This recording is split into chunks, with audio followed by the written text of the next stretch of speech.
Suami kepala rumah tangga, yang diperlukan bukan arahan, tapi keteladanan. Istri ini sebetulnya baik, tapi dia ingin ada yang membimbing dia.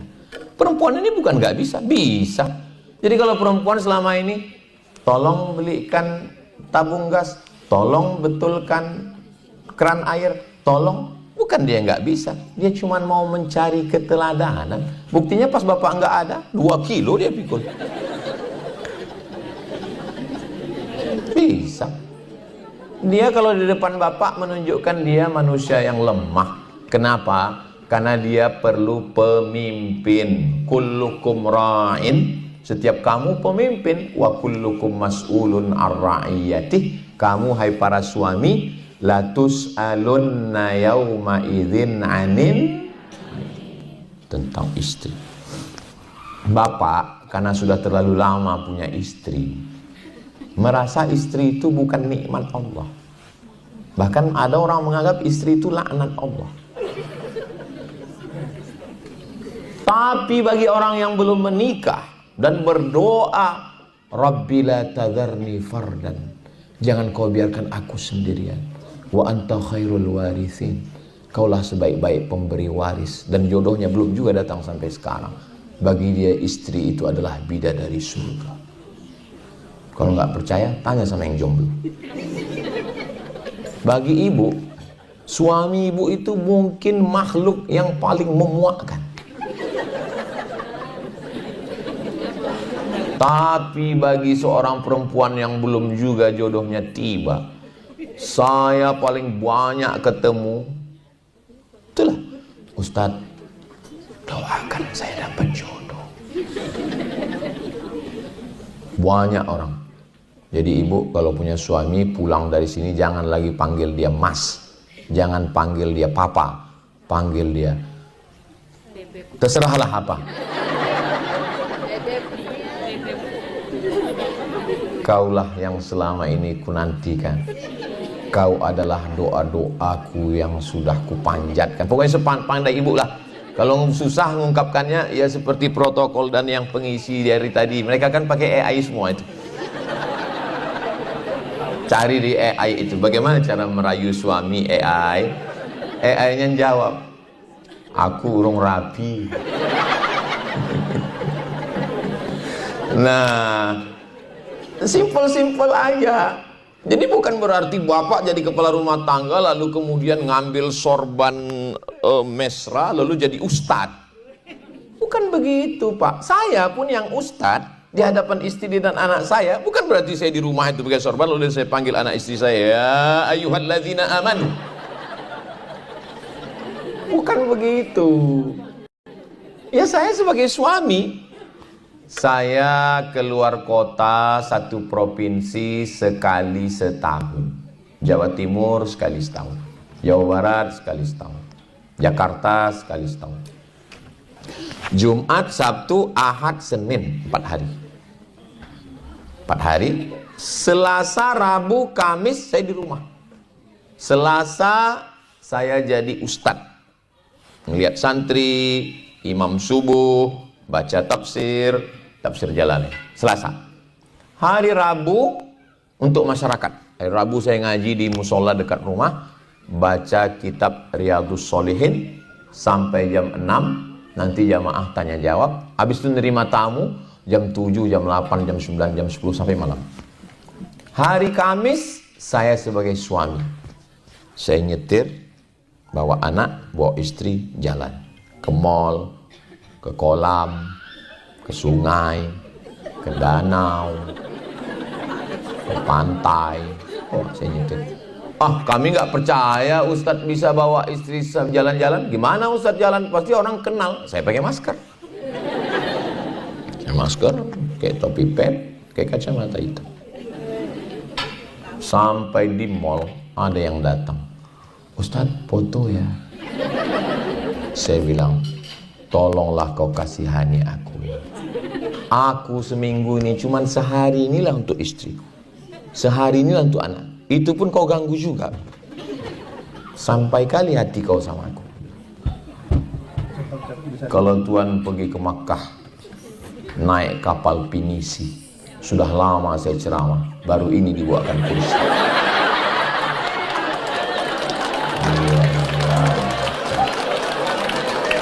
Orang setengah mati pakai jurkam untuk nyari kursi, saya dibawakan kursi.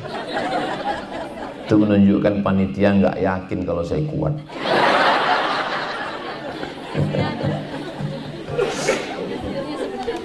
Jadi sampai mana tadi bahannya? Wahai para suami, wahai kepala rumah tangga, maka kalian, kalau istri kalian pulang lelah, letih, lesu, lemah, letoy, loyo, lunglai, begitu sampai di rumah, mestinya kalian dibawakan teh manis hangat dengan air hangat, rendam kaki. Tapi yang datang cerita, anak kamu itu Pak, nilainya begini, itu belanja kita, ini harga ini kok mahal sekali, kenapa di sini kok panas cuacanya.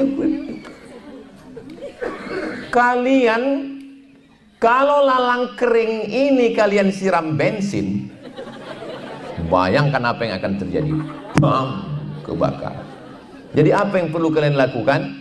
Kalian ala bidzikrillahi tatmainnul qulub, banyak berzikir. Begitu dia sudah mulai start, lalu kalian astagfirullah,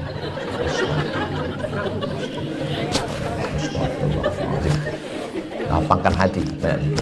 Subhanallah walhamdulillah wa la ilaha illallah wallahu akbar. Enggak juga mempan, u'izuki bi kalimatillahi tammah min kulli syaithanir wa hammah wa min kulli ainin lammah. Bismillahilladzi la yadurru ma'asmihi syai'un fil ardi wa la fis sama' wa husana.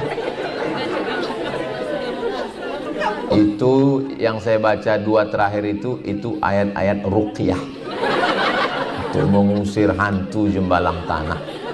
Dekati dia, tiup ke ubun-ubunnya. Karena kalau dilawan dengan saya yang mencari nafkah, saya yang letih, saya kepala rumah tangga, saya yang bertanggung jawab, dia juga ngomong, aku yang mengandung anakmu, aku yang sudah menyusukannya, aku yang sudah melahirkannya, aku yang meregang nyawa. Gak bisa, ini gak bisa diselesaikan di persatuan bangsa-bangsa. Jadi kenapa ini bisa bertahan? Karena mengalah belum tentu kalah. Laki-laki itu memang nggak mau semua diungkapkannya. Gunung es itu yang nampak di permukaan hanya sepertiga, 2/3 di dalam. Itulah laki-laki. Jadi kalau laki-laki ngomong, kelihatannya kamu diam, ada masalah ya Pak? Enggak. Tapi dia megang kepala. Kalau di sini megangnya itu 30%. Tapi kalau udah mulai kemari 60. Kalau digosoknya ke depan 99. Kalau sampai ke sini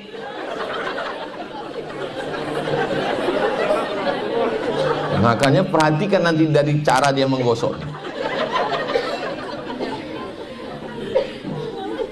Karena banyak perempuan ini merasa semua aku yang ngurus. Dari mulai pagi sampai petang sampai malam, rumah ini, belanja ini, anak ini, aku semuanya yang ngurus. Padahal laki-laki, kalian mengandungnya di sini. Tapi kami laki-laki ini mengandungnya di sini. Makanya banyak laki-laki yang stroke. Coba nanti perhatikan kalau mereka pulang, mereka nggak langsung masuk ke rumah.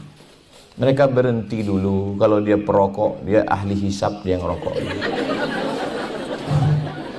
Dia tarik nafas panjang. Kenapa laki-laki kalau dia suka permen karet, dia kunyah permen karet? Kenapa? Karena dia tahu bahwa di kantornya berat, tapi di rumah ini lebih berat. Dia perlu menyusun kekuatan. Raja'na minal jihadil asghar ilal jihadil akbar. Jihadil asghar fil maktab. Di kantor itu jihad kecil, di rumah ini jihad besar. Maka kalaulah ada perempuan yang bisa menenangkan dirinya, menenangkan anaknya, dan menenangkan suaminya, itulah yang disebut dengan bidadari surga. Pulang dia ke rumah, habis berdagang berniaga, dia tanya, mana anak kita? Anak kita tidur lebih lelap dari tidur sebelumnya. Maka dia pun makan. Setelah dia makan, dia kenyang, habis itu dia istirahat, habis itu dia selesai semua, baru istrinya cerita, anak kita meninggal, Pak. Anak kita meninggal. Itulah seorang sahabat perempuan, Ummu Salamah, yang bisa menahan emosinya demi suaminya tenang. Kenapa kau bohongi aku? Aku nggak bohong. Tadi waktu kita tanya anak kita gimana, kau bilang tidur lebih lelap. Memang dia lebih lelap dari sebelumnya, karena dia sudah meninggal.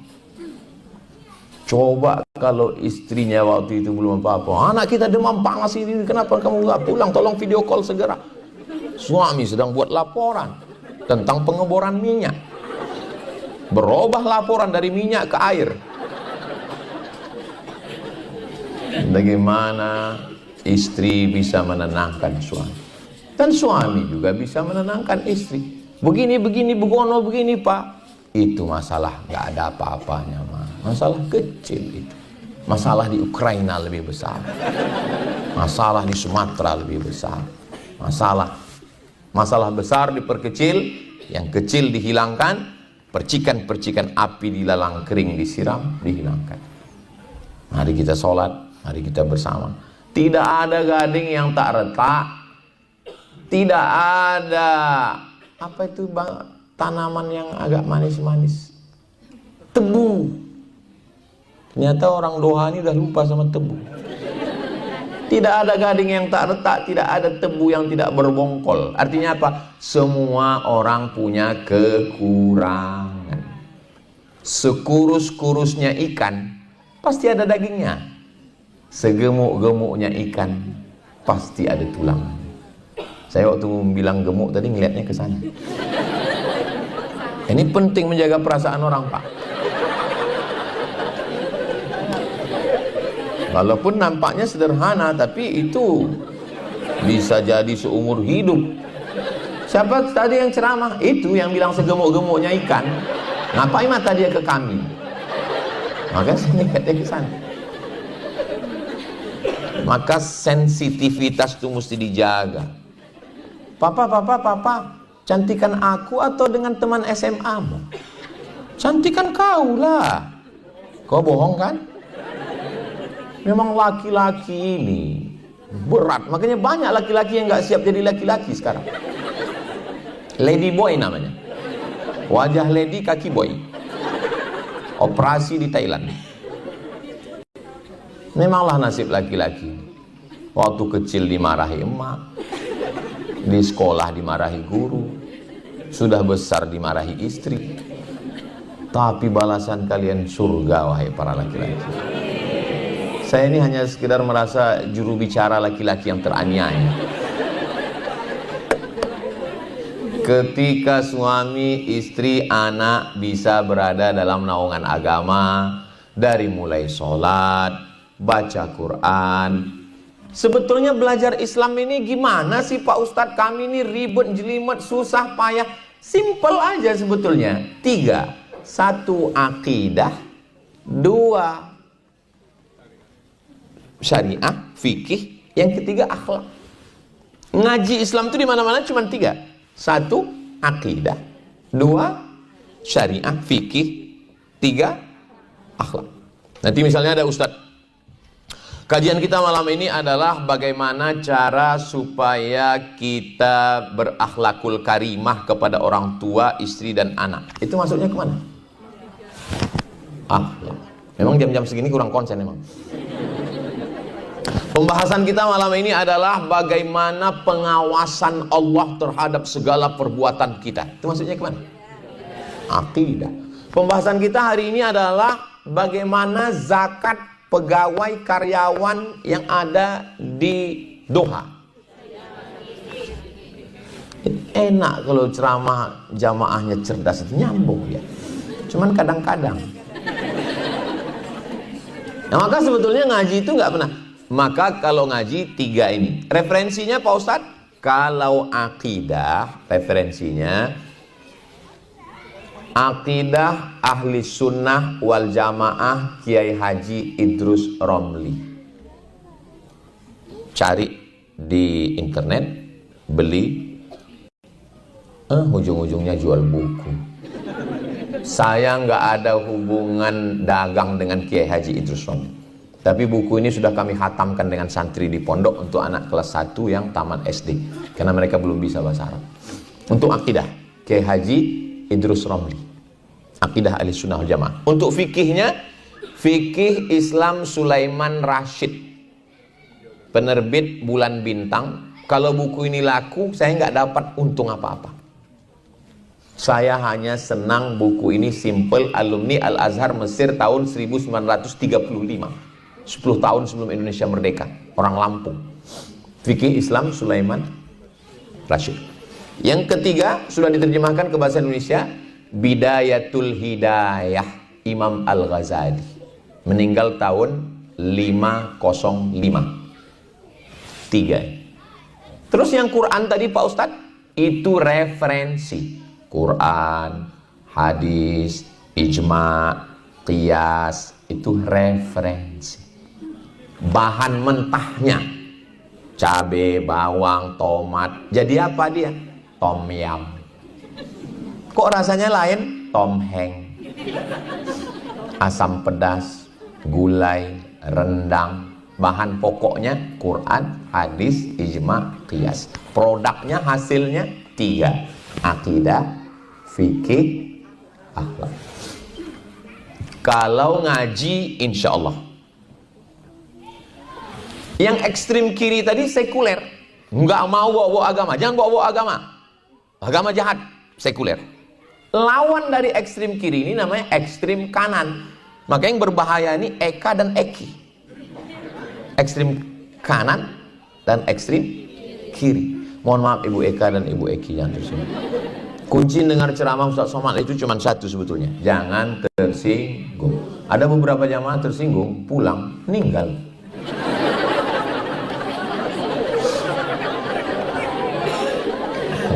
Meninggal karena ajalnya udah sampai, bukan karena tersinggung. Jadi yang ekstrim kiri ini nggak mau beragama, nggak mau, pokoknya jangan bawa agama, kita hidup normal-normal aja. Kalaupun mau beragama, ya celebration, hanya acara ritual. Orang hari raya, ikut hari raya. Kamu nggak puasa, musafir. Musafir kan mesti jalan 82 km, 85 km, 87 km, 89 km. Aku beribu kilometer. Dari mana? Dari Tangerang ke Doha. Musafir. Kamu nggak puasa? Aku demam. Kamu nggak puasa? Aku sakit. Tanggal 28 Ramadan ketemu di mall beli baju hari raya. Loh, kamu hari raya? Aku muslim. Ini sekuler. Jangan sangka orang sekuler itu nggak ikut hari raya. Ikut. Ada kurban bawa kupon juga. Mau ngambil daging kurban. Eki ekstrim kiri, bertolak belakang dengan ekstrim kanan. Yang kanan ini semuanya dengan pemahaman agama yang sangat sempit, nggak menerima pendapat orang lain. Kamu tadi ngaji sama siapa? Sama Ustaz Somad. Ustaz Somad itu omongannya nggak bisa didengar karena jenggotnya belum tumbuh. Padahal tentang masalah jenggot ini ada 2 pendapat. Yang satu mengatakan jenggot wajib, yang satu mengatakan jenggot sunat. Dia nggak mau, pokoknya nggak ada 2 pendapat, satu saja, wajib. Akhirnya orang kelahi gara-gara bulu. Ustaz Somad itu nggak bisa didengar pendapatnya. Kenapa? Karena mata kakinya tertutup.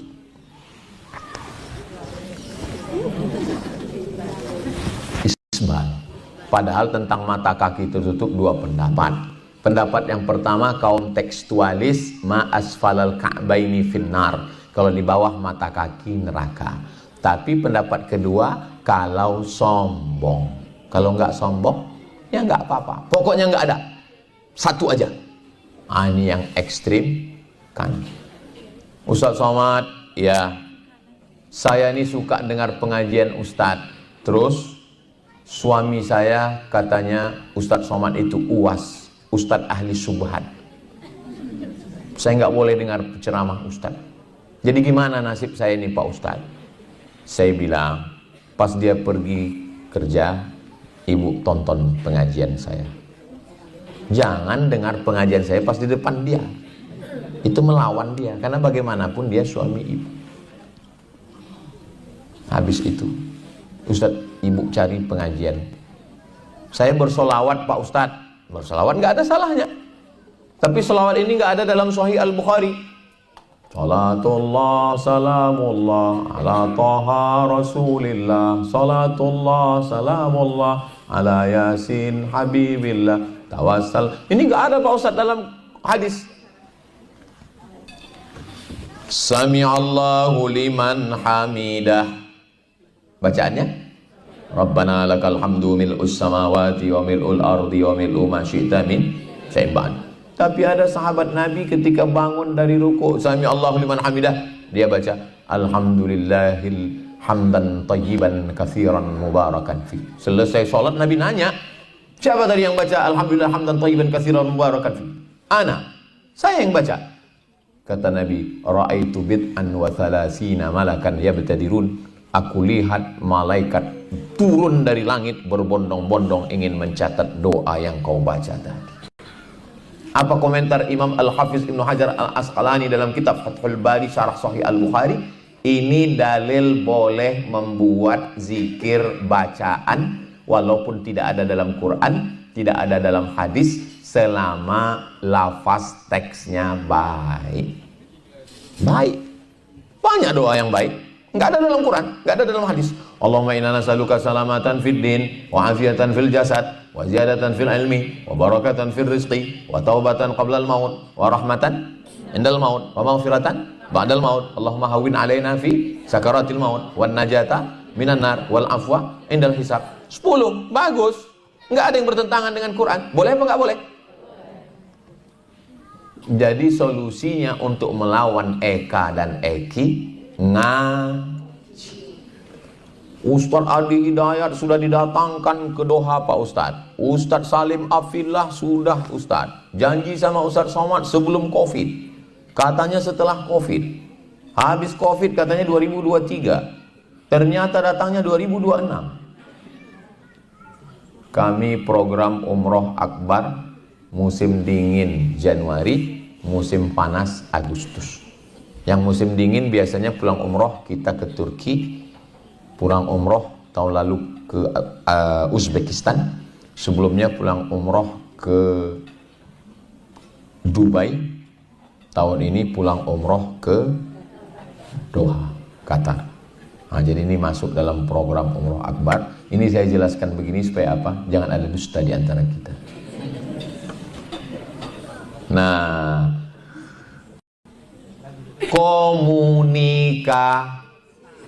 komunikasi. Ibu tahu nggak apa yang ada dalam hati saya? Nggak tahu.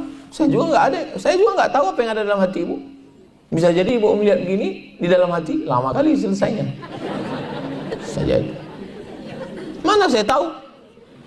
Begitu juga dengan ibu. Suami ibu nggak tahu apa yang ada di dalam hati ibu kalau ibu nggak ngomong. Makanya ada iklan di TV, istrinya ngambil wedang air hangat, dicelupin teh, kasih gula, ngomong, speak up, ngomong, ngasih tahu rupanya apa? Atap bocor mas. Nggak tahu. Kadang perempuan ini menganggap suami ini paham apa yang ada dalam hatinya. Akhirnya dia diam. Disenggol bahunya ke kiri, disenggol kiri ke kanan, disenggol kiri kanan ke atas. Kami laki-laki ini mana tahu. Makanya angka kematian laki-laki lebih tinggi. Yaitu karena penderitaan yang luar biasa. Lahir anak perempuan, persis fotokopi ibunya. Loh, Ustaz tahu dari mana? Dari TikTok. Ada saya lihat anak kecil gini, perempuan gini tuh. Walaupun saya bukan mau ngejek anak perempuan, saya sangat ingin punya anak perempuan. Tapi Allah SWT, Allah Ta'ala itu ngasih ke kita yang kita mau atau yang baik menurut Allah? Yang baik menurut Allah. Ibu dulu maunya suami yang putih, berotot, tinggi, ganteng, rambut pirang, mata biru. Itu menurut ibu. Tapi menurut Allah yang baik itu adalah yang hitam-hitam setampuk manggis walaupun hitam kupandang manis. Menurut Allah. Betul Pak Ustadz. Ternyata yang terbaik adalah yang menurut Allah. Coba kalau dikasih Allah suami ibu matanya biru, rambutnya pirang, ibu nggak pernah khusyuk sholat. Kenapa? Takut dia diambil orang. Tapi dengan suami yang pilihan Allah ini Pak Ustadz, hati saya tenang. 2 hari nggak pulang nggak apa-apa. Kalau ada orang yang mau ngambil, ambillah. Saya ikhlas Pak Ustadz. Meninggal suaminya, setetes pun nggak ada mengalir air matanya. Pas ditanya orang, kok nggak nangis? Lillahi ma fis samawati wa ma fil ardh. Apa yang ada di langit ada yang memilih Allah. Allah mengambil miliknya, apa salahnya? Sudah lama aku relakan. Betul nggak Bu? Tidak katanya Pak. Saya hanya mancing mereka Pak. Nah, jadi tolong komunikasi. Karena saya sebetulnya bukan menceramahi ibu. Saya ngasih tahu istri saya. Ini kan video ini dia nonton juga. Pasti ditontonnya.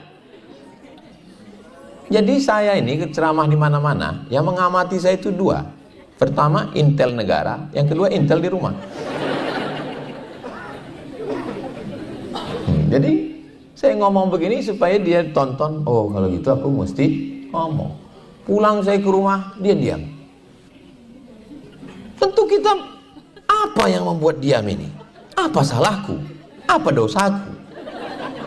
Jadi pikir-pikir salah kita nggak ada. Pikir dosa kita nggak ada. Kita menanyanya itu, mencongkelnya itu macam menarik duri dari dalam daging. Terinjak duri, masuk ke dalam. Mana kita susah, mau disobek, kulit kita robek, susah. Ada teknisnya khusus itu. Nanti kita bicarakan 4 mata. Apa yang membuat diam ini? Katanya aku mimpi tadi malam. Perempuan itu mimpinya pun membuat dia diam. Apa mimpimu? Kulihat Ustadz dengan perempuan. Lama saya merenung, kapan saya sama perempuan? Rupanya pas saya sama Ustadz Endri turun dari pesawat, datang pramugari minta foto. Kontak ke dia. Bayangkan tajamnya insting perempuan. Maksud saya nanti selesai acara nih jangan kita foto berdua. Kalau rame-rame nggak apa-apa. Nah kan kalau rame-rame, dia pun mimpinya juga rame-rame. Oh nggak apa-apa kata dia. Tapi ada yang lebih dahsyat lagi. Ini yang ngalami bukan saya, orang lain. Bangun laki-laki ini tidur, dia ceritakan ke istrinya. Dek, abang mimpi. Mimpi apa? Mimpi kawin lagi. Apa kata istrinya? Kau tidur lagi, kau mimpi lagi, kau ceraikan dia.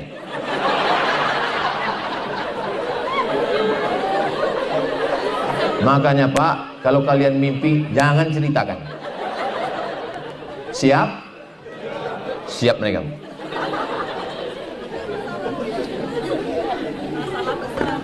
Pada akhirnya hubungan kita ini bukan hanya sebatas di dunia, bukan di Doha, bukan di Nusantara, bukan di Indonesia, tapi hubungan kita sampai ke surga. Kira-kira kalau Zainuddin masuk surga, Tuhan menyuruh dia memilih bidadari atau Hayati. Saya 99,9% Zainuddin akan meminta Hayati. Karena dia rela tidak menikah sampai akhirnya Aziz meninggal. Barulah Hayati datang menyerahkan dirinya pada Zainuddin. Laki-laki pantang makan barang sisa Hayati. Buah tidak, saya hilang pula kata-katanya. Seandainya Bapak Presiden B.J. Habibie meninggal dan dia masuk ke dalam surga, amin ya rabbal alamin, malaikat bertanya, pilih bidadari atau Ainun? Dia pasti akan memilih Ainun. Kenapa? Karena Ainun adalah bidadari surga. Begitu jugalah mereka. Tapi nggak tahu juga ya. Saya husnuzon aja, saya husnuzon. Pasti mereka akan merindukan ibu. Amin. Jadi bunyi aminnya kurang yakin saya. Ustaz, ya. Nanti di surga itu kita dengan istri lagi. Iya, saya bilang. Jumpa lagi Pak Ustaz, katanya.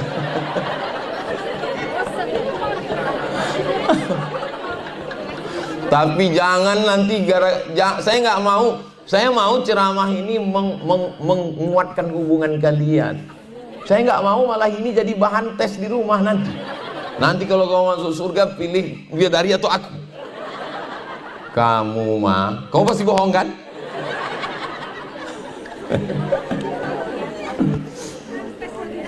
Nah, insya Allah.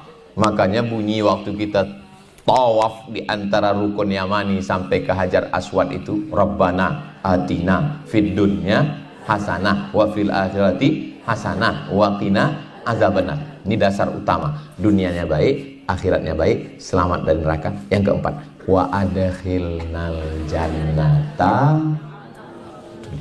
masukkan aku ke dalam surga bersama abrar. Kalau ibu yang ngomong, bersama suami. Kalau suami yang ngomong, bersama istri. Makanya nanti kalau pas tawaf doanya nggak sampai ke situ, hati-hati. Rabbana atina fid dunya hasanah wa fil akhirati hasanah wa qina azabannar. Habis itu Rabbana atina. Iya Pak Ustadz, tapi saya nggak sanggupnya itu Pak Ustadz. Masa dia nanya semua kunci mobil di mana, motor di mana, gaji di mana, transferan di mana, uang di mana? Itu sebetulnya untuk menjaga kalian supaya tidak dilarikan pelakor. Sudah sholat apa belum? Sudah zikir atau belum? Baca Qurannya gimana? Ini istri apa aplikasi? Itu sebetulnya watawasau bil haq watawasau bis sabr. Tadi saya tausiah ini setengah 10. Sekarang sudah jam 11 kurang 15. Berarti ini ceramah saya terpanjang. Karena di mana-mana saya ceramah itu 60 menit. Ini sudah 1 jam 15 menit. Ustadz nanti berhentinya jam 11. Berarti ada waktu 15 menit lagi untuk menjawab beberapa pertanyaan. Jangan kemana-mana, kita lanjutkan setelah yang satu.